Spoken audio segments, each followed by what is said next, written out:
Now, here we are in the 21st century with the AI age. Steve, I'm going to throw this to you, I think, first here. Is that your reading of what the Pope is trying to tell us, or do you have a different thought? Yeah, I think that's right on track there. He's telling us that the world is not to be controlled by small groups of people. It's to be controlled by a community.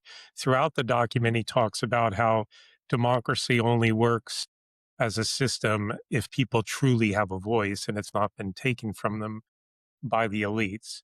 The slavery I mentioned earlier comes up because he says the technology in the last century has been reinvigorating slavery using different methods. It's no longer just throw them by race on a boat, but it's using the technology means and the economic means to force people into slavery.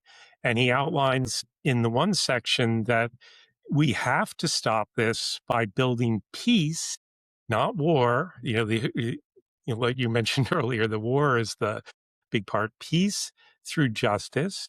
We have to adopt the perspective of those victims themselves to fix this. And we have to cultivate a healthy realism to fight this. They talk about the AI slop, pushing perspectives that are against truth. And so we have to bring a healthy realism to our cultures so that we can put an end to this reinvigoration of the slavery communities that he's seen in the world today. Yeah, I think the two biblical contrasts always have been there.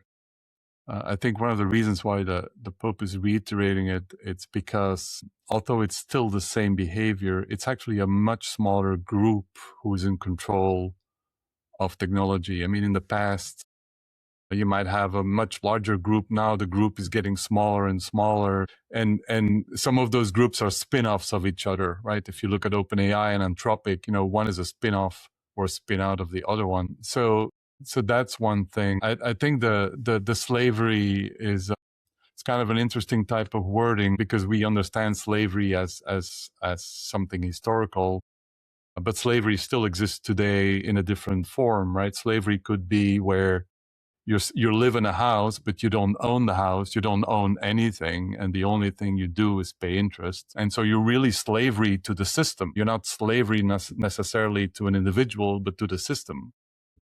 And I think that's really one of the things he's trying to expose as well, is that even though the symptoms seem similar, the effect is much, much bigger and to a certain degree accelerating. I think that's another thing that I read kind of between the lines, is that it's not a concern of this is a problem today. It's actually a problem that will continue to happen. So I mean, that's kind of the way I look at it. I mean, slavery, a lot of people have different views on slavery, but modern slavery does exist today. And I think it's a lot broader than most people think.